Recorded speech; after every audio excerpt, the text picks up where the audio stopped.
continuación nos acompaña el doctor Efrén Romero, experto colombiano en cienciometría, gestión del conocimiento y ecosistemas de innovación.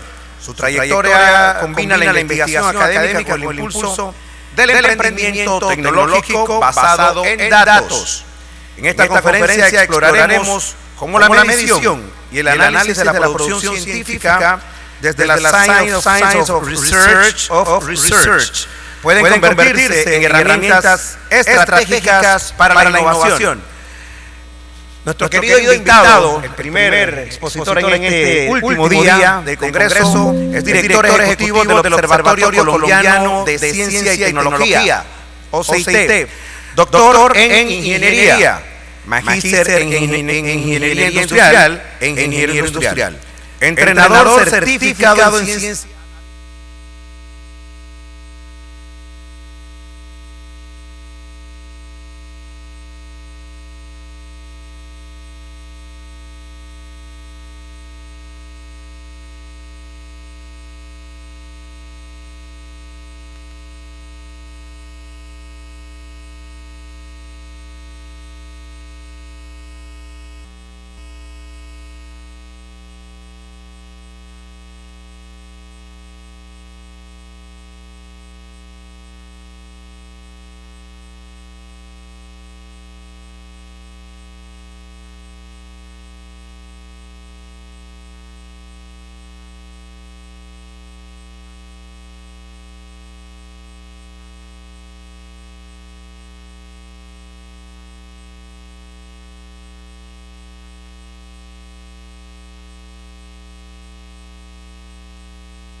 Las actividades que yo hago en investigación. Esa disciplina se llama la ciencia de la ciencia, por acá. Y quiero comenzar este viaje personal contándoles que este viaje para mí empezó con una pregunta muy sencilla, y es: ¿cómo han evolucionado los paradigmas, las herramientas de investigación, de visualización científica desde la historia? Yo me hice esa pregunta por allá cuando estaba en el doctorado en el 2017 y encontré que el primer modelo de representación de la visualización de la ciencia,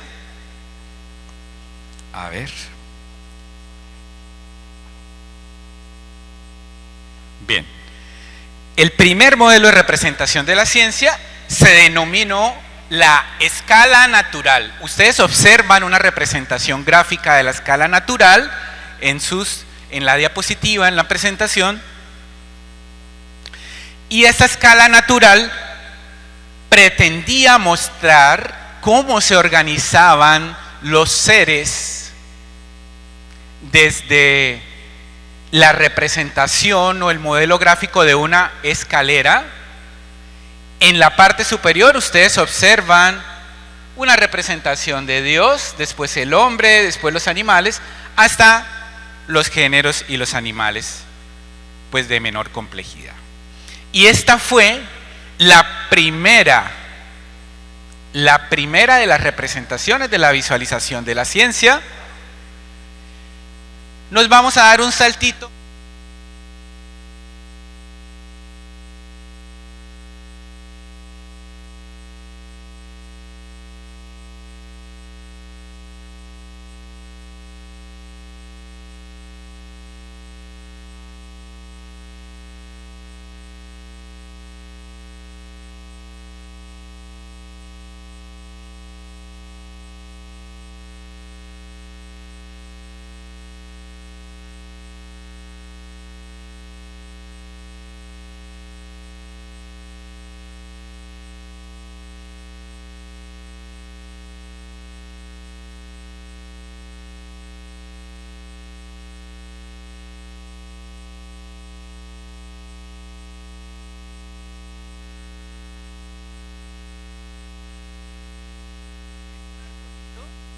con un monje debajo y con una manzanita, ese es exactamente una evolución de este modelo. ¿Qué es el modelo? Pero acá se introduce algo muy interesante y es un cambio. Y es que se intentó establecer las primeras categorizaciones para comprender el conocimiento. Y se usó un modelo de diadas, o sea, parejas. Observen ustedes: animado, inanimado, racional, irracional, vivos, muertos, ¿de acuerdo? Entonces, ese es uno de los primeros esfuerzos de la humanidad por comprender. Y en general, cuando se trata de conocimiento y cuando se trata de Science of Science, desde 2000 a.C. hemos intentado incorporar herramientas visuales como una forma o como un sistema de clasificar el conocimiento, ¿de acuerdo? Bueno,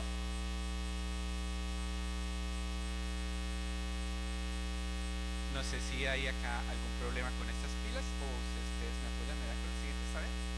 Bueno, observemos que estos dos modelos, la escalera y el árbol, tenían algo en común.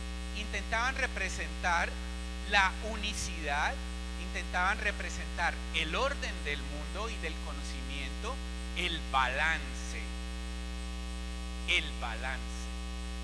la jerarquía. Recuerden la escalera: arriba Dios, abajo el hombre, bueno, y de ahí para abajo todos. La autoridad y la simetría.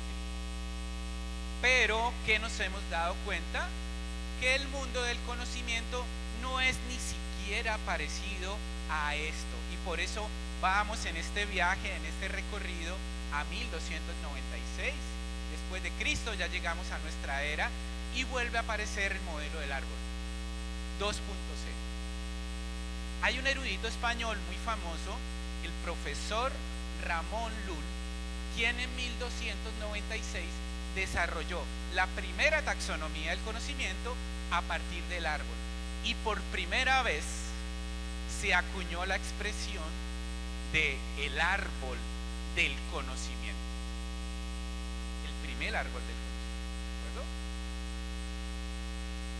Continuamos este viaje que, miren, nos trae desde 2000 antes de Cristo, y aparecen que yo aquí ya me voy emocionando cada vez más. Aparecen las primeras dos revistas científicas. Para los que somos papirocéntricos, o sea, que nos gusta publicar artículos científicos y participar en estos eventos, esto nos llena de emoción. Observen el nombre de la revista: Philosophical Transactions. ¿De qué país? Del Reino Unido. Primera revista científica. Un paradigma. Ocurre, por decirlo así, un cisma en sentido positivo. Se comienza a estandarizar la comunicación científica. Segunda revista, el mismo año las publicaron. Esta se publicó ¿en qué país? En Francia. Súper bien. Le Journal des Escavans, ¿de acuerdo? Ese mismo año se publicaron las dos primeras revistas científicas y se comenzó a cimentar el desarrollo de una disciplina que es el Science of Science, del que estamos hablando. Pero esto no era posible debido a su complejidad sin herramientas. Y en 1736, de acá para adelante todo desde nuestra era, el señor Leonard Euler, que ustedes conocen con sus queridos profesores de cálculo 1, cálculo 2, matemáticas avanzadas, formuló la primera versión de la teoría de grafos y cimentó la metodología y los conceptos para poder estudiar, mapear y comprender de manera más expedita todos los fenómenos de comunicación científica.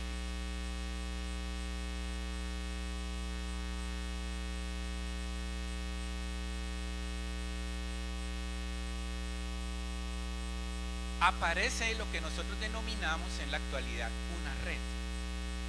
La teoría de grafos realmente pues es teoría de redes, pero en ese momento se llamó teoría de grafos. Un grafo o una red se compone de solamente dos elementos. Lo voy a decir como lo decía mi profesor de primaria. Bolitas. Haga una bolita. Palitos. Dibuje un palito entre dos bolitas. ¿De acuerdo? Esta es la manera metafórica en que podemos utilizar esa representación. Ese modelo tan poderoso que en teoría de grafos, vértices, las bolitas, vértices, y esas líneas, arcos. ¿De acuerdo? Bueno, de esto vamos a hablar. Entonces, la historia del Science of Science está asociada a la historia de cómo se visualiza, cómo se comprende, cómo se representa y cómo se estudia. Por eso, cuando Euler nos trae la teoría de grafos y aparece en las redes, aparece la posibilidad de analizar qué características, la complejidad del conocimiento, del fenómeno de la comunicación científica, el carácter descentralizado del mismo y también comprender los vínculos, las relaciones de interdependencia. Vamos a ver esto en la práctica, cómo se aplica, ¿de acuerdo? Euler trajo para nosotros una nueva forma de comprender el mundo, de estudiar el mundo. A través de la teoría de grafos se cimentaron lo que es ahora las redes sociales y el análisis de redes sociales, ¿de acuerdo? A través de conceptos como la influencia. ¿Qué es ser influyente en una red social hoy en día? Postear una foto y que tus 200, 400, 500, 1000 millones de seguidores salgan de una vez a la plataforma de compras que prefieran y decir comprar, comprar, comprar, comprar. Eso es influencia. Claro, Euler no lo pensó en esa forma. ¿Total? Bueno. ¿Alguien tiene la cifra de cuánto le pagan a Neymar por postear unos guayos y decir, oigan, esos guayos están buenísimos? Con eso le metí el gol a... Ahora juegan Brasil. A Santos, bueno, cualquiera. ¿Alguien ha escuchado la cifra? ¿Cuánto le pagaban? Por acá tenemos la cifra, creo. ¿Tú la tienes? 1 millón de euros. 1 millón de euros. ¿Quién da más? ¿Nadie da más? Vendido por 1 millón de euros. 2 millones de euros. My God. Ya yo quisiera ese trabajo. ¿De acuerdo? Y todo esto es posible estudiarlo a partir de esta nueva ley. Por supuesto, este modelo evolucionó y tenemos todas estas spin-off, como decimos ahora. Todas estas son variantes, son formas de contar la misma historia. La clusterización, los círculos, los diagramas aluviales, como este que está destacado en rojo. Todos son versiones de la misma historia. Teoría de grafos y redes. ¿De acuerdo? Bueno.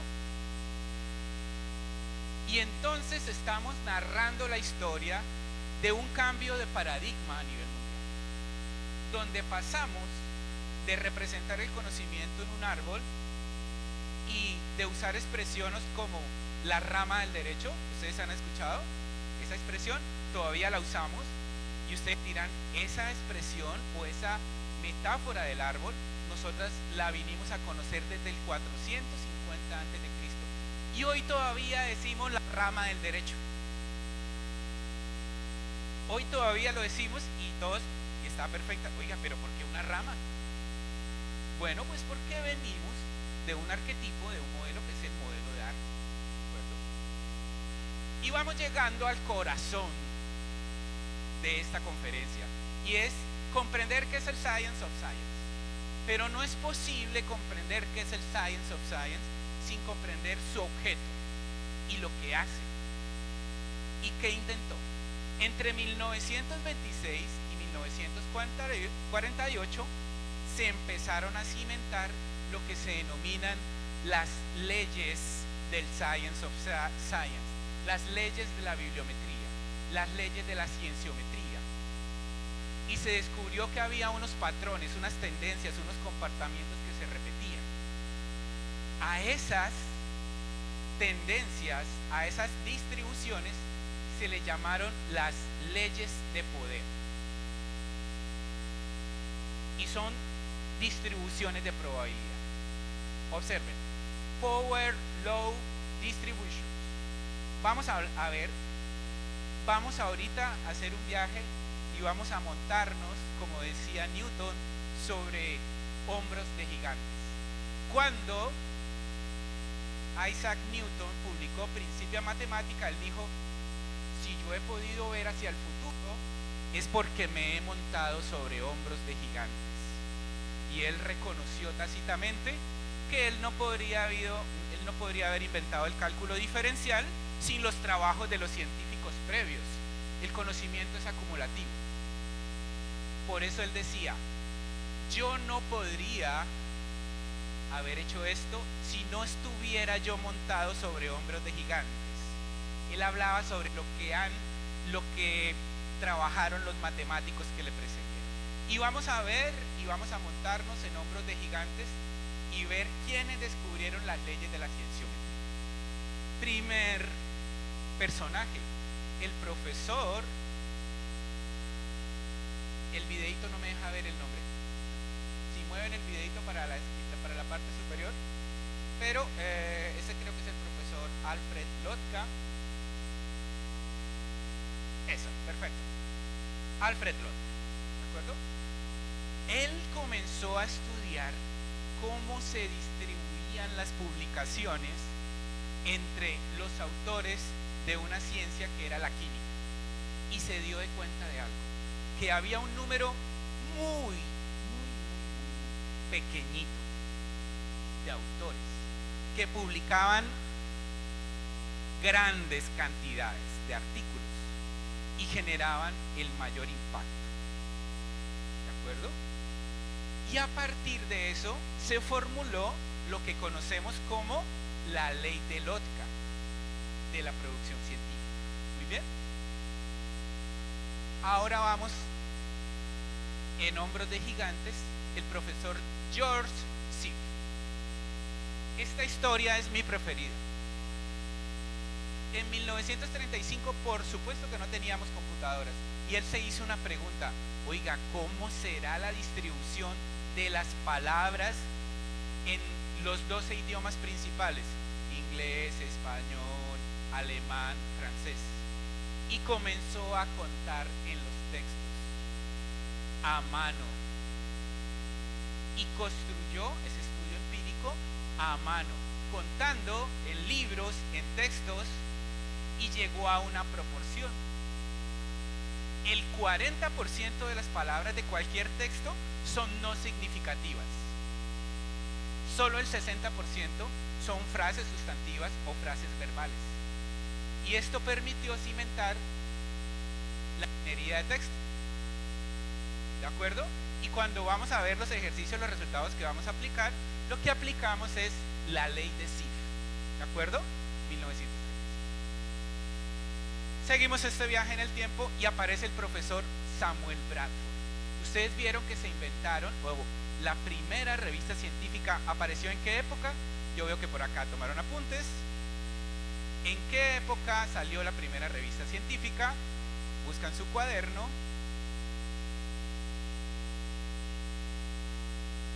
¿En qué apareció la primera revista científica? Por acá dicen 1748. ¿Están de acuerdo? Por acá hay otra opinión. 1665. Estabas cerca. En 1665 aparecieron las revistas científicas y observen, en 1934 apareció la primera ley para comprender cómo se comportaba la producción científica en las revistas. Y fue el profesor Samuel Bradford quien cimentó lo que conocemos como la ley de Bradford. Vamos a ver a continuación con unos ejemplos aplicados a Panamá, con la producción científica de Panamá entre 2015 y 2024, vamos a ver cómo se comportan estas tendencias. ¿Qué tendencias? Tendencias sobre revistas, tendencias sobre autores que participan en la producción científica, tendencias sobre palabras. La minería de texto es la técnica más utilizada. Atlas TI, MaxQDA, NVivo, muchos software hacen minería de texto, ¿de acuerdo? Entonces vamos a ver cómo se ven en la práctica.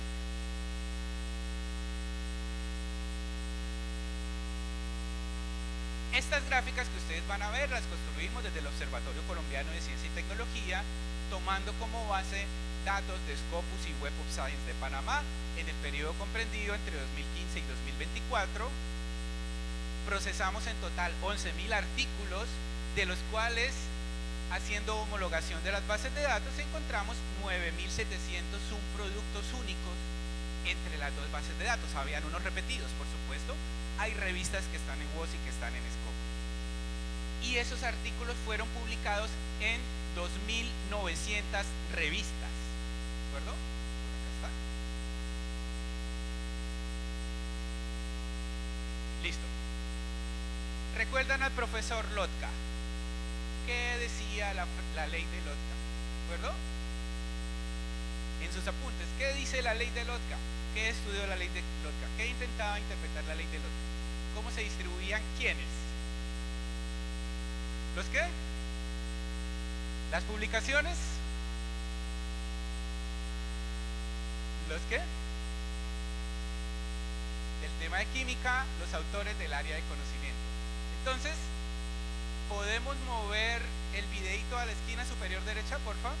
Porque ahora en adelante vamos a ver gráficas y nos está interrumpiendo el eje. Ojo, ley de Lotka, voy a pararme por acá. Autores. ¿Qué estudiaba la ley de Lotka? ¿Cuál era la tendencia, la distribución de probabilidad del número de documentos de un autor? Y encontró unos patrones. ¿Cuál era el patrón? El patrón era que había poquitos autores, poquitos, muy poquitos, pero de verdad son muy poquitos, menos del 1%, que producen un gran volumen de producción de una comunidad como la de UMESID, de un país como Panamá, de un país como el mío, Colombia. Vamos a ver en cifras. Esta es una gráfica real de la producción científica de Panamá con los 9.701 artículos. ¿Qué encontramos en el Observatorio Colombiano de Ciencia y Tecnología? Que el 0.0001% de los autores que encontramos producen o han escrito o escribieron en 10 años más de 100 artículos cada uno. Aparecen en los listados de por lo menos 100 artículos. ¿De acuerdo? Y ustedes dirán, ¿cómo así? Eso equivale a 10 autores. Y entre esos 10 autores se han publicado más de 1.300 artículos. Y el total de Panamá fue 9.000. Entonces 10 autores producen todo ese volumen de producción y los otros 8.000 que estamos haciendo. Pues estamos publicando en promedio, ¿cuántos? ¿Cuántos? Un artículo. La mayoría de nosotros. Para graduarme, para mi tesis, publiqué un artículo y nunca más lo volví a mirar, nunca más volví a escribir. Es posible, o si sentí el llamado, o sea, si sentí un poco el impulso de seguir participando, pues bueno, estuve ahí involucrado en más artículos. Esta es la ley de Lotka aplicada a nuestro país, a Panamá, con datos reales de Scopus. Ahora, ley de Bradford. ¿De qué hablaba de ley de Bradford? ¿Qué intentaba comprender la ley de Bradford?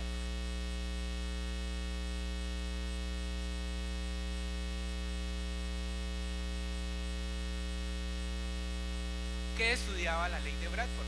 ¿Alguien tiene la palabra clave? ¿Cómo? ¿Cómo es su nombre? Ya le Revistas. Revistas. Perfecto, ya Lenis, muchas gracias. Perfecto. Fantástico. Y ustedes observan cómo se comporta la distribución de las revistas donde publican los académicos de Panamá. Y ustedes observan cuál es la revista donde más publicamos los académicos panameños. Me voy a parar acá al lado. ¿Dónde está? ¿Aquí o aquí? Está en esta columna que está acá pegado al lado del eje de artículos. Esto sube hasta allá, hasta arriba, por encima de 150. Un poco la subí para que ustedes puedan ver los nombres. Plus One es una revista de acceso abierto, ¿de acuerdo? Muy importante. Public Library Online, ¿de acuerdo? Después Scientific Reports. Después, bueno, ustedes observan acá el KPI, el indicador. El 0.003% de las revistas que mapeamos concentran la producción científica de Panamá. ¿De acuerdo? Entonces, una reflexión respecto a esto.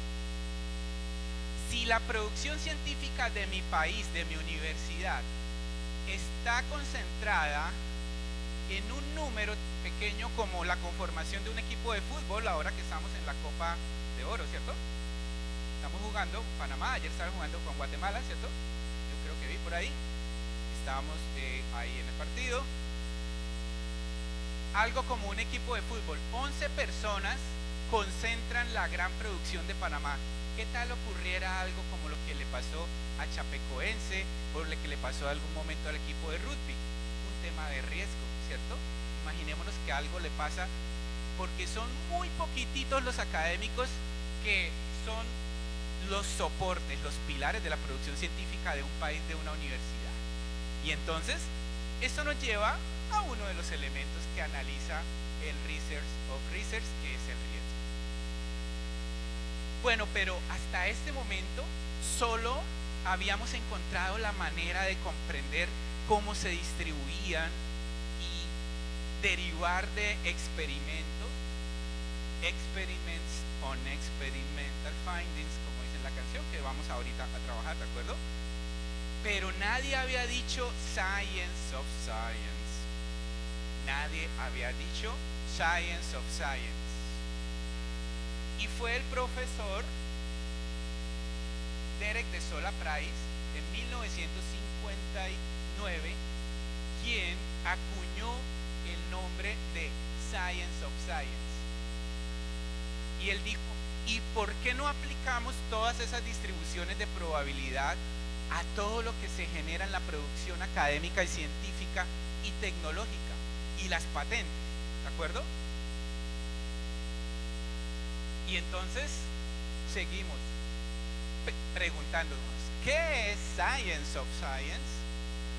Pues hasta ahora lo que nos han contado es que es el estudio de las tendencias y las distribuciones de probabilidad de 3 unidades de análisis: palabras, revistas, documentos, autores. Muchos de ustedes son autores, o muchos de nosotros somos autores, ¿verdad?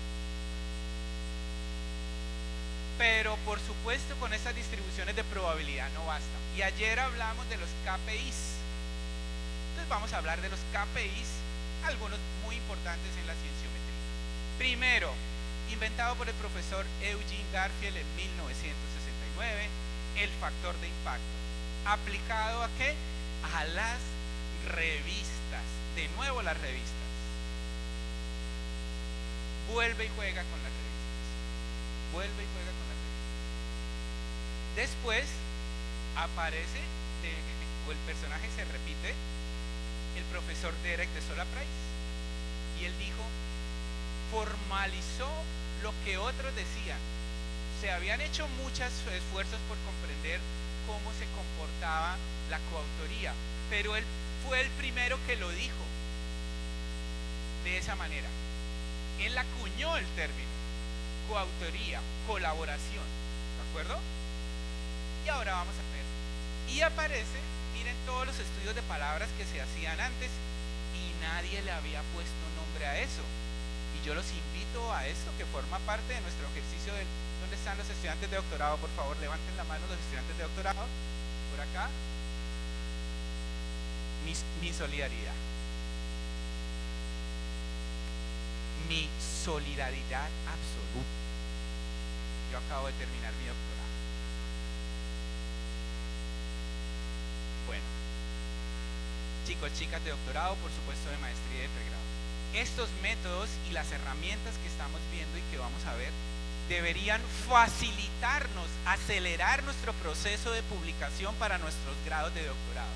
Es parte de lo que nosotros hacemos en la Escuela Latinoamericana de Cienciometría, en el Observatorio Colombiano de Ciencia y Tecnología. Para esto son esos conceptos, para acelerar esos procesos.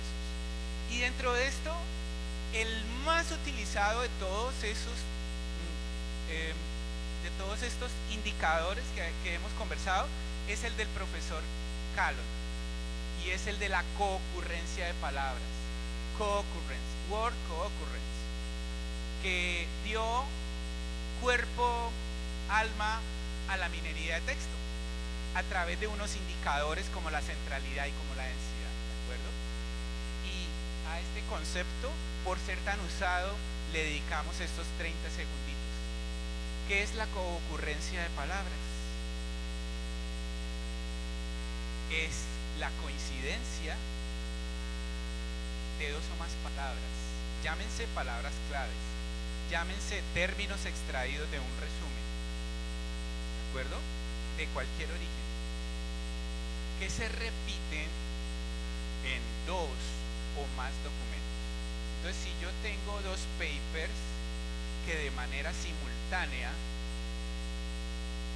mencionan dos palabras, por ejemplo, Innovation Systems, por ejemplo, Social Network Analysis, ya aparece un vínculo entre esas dos palabras, un vínculo que era invisible. Podríamos contarlo a mano, ¿cierto? Ir paper por paper y contar, oiga, ambos lo nombran.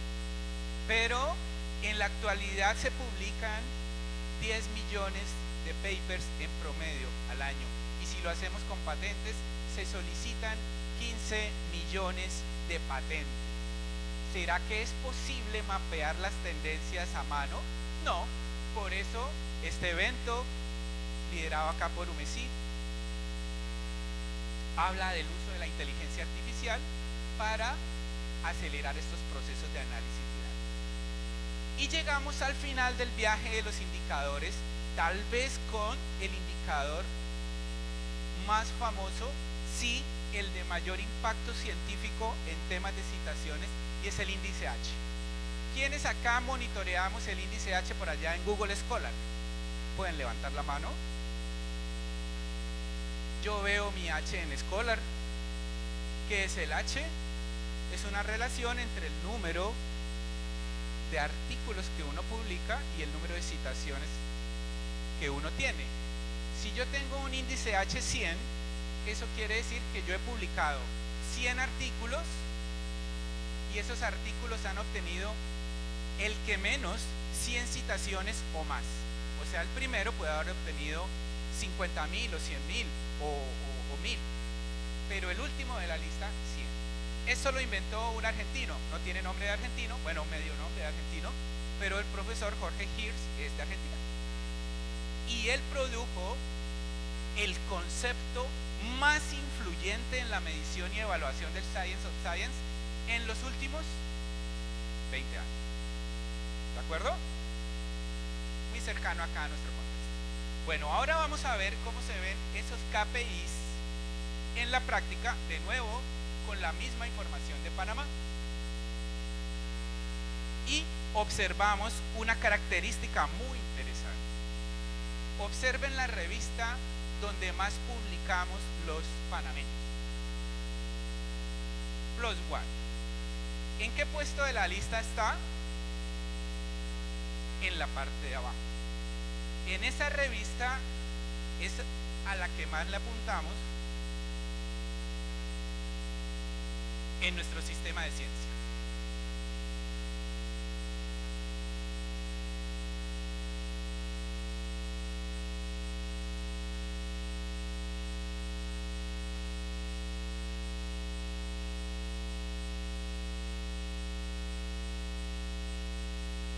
A esta revista es la que más recurrimos. Y entonces la de mayor impacto está arriba. Entonces, si ustedes fueran a hacer una estrategia, ¿qué dirían? Estamos apuntando a la mejor revista, estamos publicando en la mejor. Ese indicador nos dice que podría ser mejor, que podríamos intentar publicar más artículos en cualquiera de estas que están antes en la lista. Acá solo hay 10 y +1 es la 10. O sea que estamos publicando en una de las que tiene buen comportamiento, pero no en las mejores. O sea que eso lo podríamos cambiar a nivel de país. Ahora vamos a ver, recuerdan que el profesor Derek de Sola Price dijo que podíamos evaluar la coautoría. Vamos a ver cómo se comporta la coautoría de países con Panamá. Ustedes observan una gráfica que resume los 91 países con los cuales los panameños más escribimos artículos científicos. Pero ustedes observan que no hay vínculos sino con unos poquitos, ¿cierto? Esto es a propósito. Esto es adrede. Yo lo seleccioné. Yo dije, ¿cuáles son los 50 más potentes? Y acá están los 50 más potentes. Está mi país, Colombia, Ecuador, Brasil, Portugal, Estados Unidos, Francia. Básicamente los del clúster rojo y verde, pero el azulito no tanto, ¿de acuerdo? Y por acá unos verdecitos tampoco tanto. ¿Listo? Esta es una manera de evaluar a partir de la ciencia en nuestro país. Ahora, el profesor Callon nos mostró, chicos, ahora habría que mover el video a la esquina inferior, izquierda por favor. Perdón, pero eso, perfecto. Es que en este caso el clúster más influyente de las publicaciones, de los temas de publicaciones de Panamá, está en la esquina superior derecha. Esas temáticas que ustedes observan arriba son las temáticas más influyentes, ¿de acuerdo? Bosques tropicales, cambio climático, especies de árboles, riqueza de especies y especies de plantas. ¿De acuerdo? Estos son los temas que mueven. ¿Cuáles son los temas que mueven el mundo? Computación cuántica, inteligencia artificial y de ahí para allá. O sea que si yo estoy evaluando mi país en este momento y la evaluación es para saber qué tan alineados estamos con las tendencias a nivel global, ¿ustedes qué dirían? ¿Estamos o no estamos? Ustedes allá evalúan, ¿de acuerdo? Muy bien. Esto lo podemos aplicar, por supuesto, a nuestra institución, a nuestras instituciones, a nuestra región, como están haciendo en la región de Chiriquí, allá en donde están con el Observatorio Regional de Chiriquí. Y acá existe una versión que es la que a mí más me gusta y por la que hablamos de la teoría de grafos. Por eso les pido el favor que cada uno saque su celular, abra la herramienta del lector del código QR y lo apunte hacia allá. Regálame tu nombre, ¿cómo es? María del Carmen Martínez Villalba, que está acá, acaba de abrirse su celular y tiene en su mano el poder del procesamiento de los modelos supervisados y la inteligencia artificial, donde se resumen las publicaciones científicas, las temáticas de las publicaciones científicas de Panamá. ¿De acuerdo? ¿Qué resalta dentro de esta gráfica? ¿Qué características resalta? ¿Qué es lo primero que ustedes notan?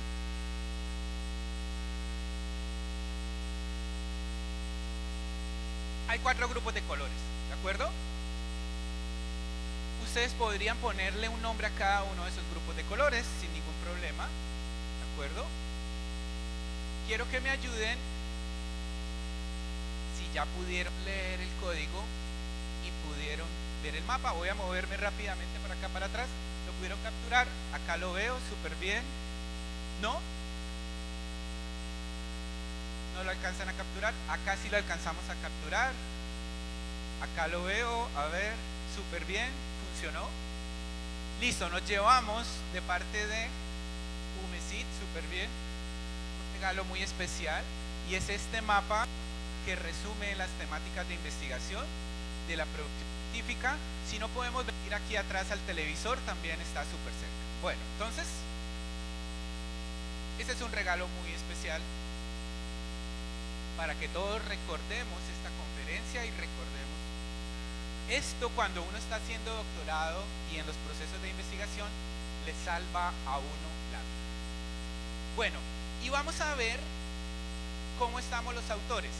Les voy a pedir que muevan el video por favor a la esquina inferior derecha, porque nos tapa los nombres de los autores. Si eres tan amable, dirá, oiga, pero si molestan, ¿cierto? Siempre cambiando. No, perdón, pero es que las gráficas son diferentes.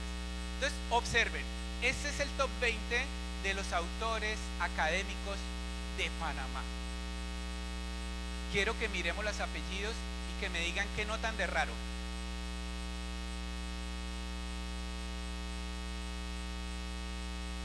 Todos son de apellidos extranjeros. De nuevo, las reflexiones alrededor de esto, pues les corresponden a ustedes como actores del sistema. ¿Qué vamos a hacer? ¿Qué vamos a hacer? Ahí deberían aparecer los apellidos Romero, porque yo veo que acá el apellido Romero, que es el mío, también está por aquí, bastante. Ramos, González, bueno, los apellidos que tenemos aquí como más frecuentes. Y entonces llegamos al segundo componente de qué es la ciencia de la ciencia, y es el uso de unos KPIs para comprender cómo se está desempeñando mi sistema, mi universidad, ¿de acuerdo? Específicamente en colaboración, específicamente en temáticas, focalización temática, específicamente en impacto, específicamente en productividad. O sea, casi que lo mismo que hacemos en el management, en nuestras empresas, en nuestras organizaciones, con algunas modulaciones, pues eso es lo que aplica la cienciometría.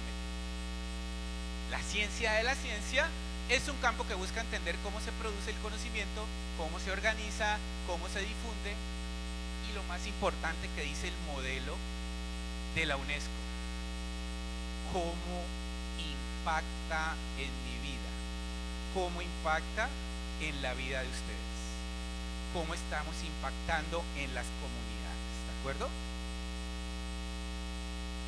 Debería ser una mirada reflexiva y crítica y constructiva del sistema científico. Eso es parte del esfuerzo que hace el Observatorio Panameño de Ciencia y Tecnología, es parte de lo que hacemos en el OCIDE en Colombia, tener esa mirada reflexiva y crítica.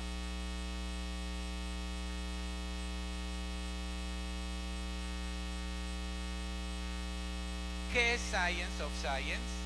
Es preguntarnos ¿qué investigamos? ¿Quiénes lo investigan? ¿Con qué recursos lo investigan? ¿Por qué estamos investigando eso? Imaginémonos que es un tema de hace 30 años. ¿Por qué? ¿Y con qué consecuencias? ¿Cuáles efectos? ¿De acuerdo? Yo podría traer aquí múltiples definiciones, pero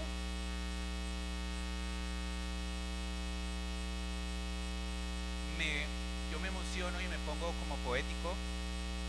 Yo soy afín al arte y por eso traigo extractos de este poema que dice: cuando un estudio es citado es como tirar los dados. No hemos podido comprender por qué de verdad unos estudios sí y otros no. Además, cada siguiente movimiento podría ser el mejor hasta ahora. Hay una regla en Science of Science que es la regla del impacto aleatorio. O sea, hay una aleatoriedad en esa probabilidad de que mis estudios sean citados. El mensaje. Así que sigue adelante. Nunca dejes que el estrés te afecte. Tu mayor éxito en la publicación científica podría estar a la vuelta de la esquina, ser el siguiente paper. No importa que no hayamos tenido muchas citaciones en los anteriores. El siguiente paper la puede sacar del estadio, batear el jonrón. ¿De acuerdo?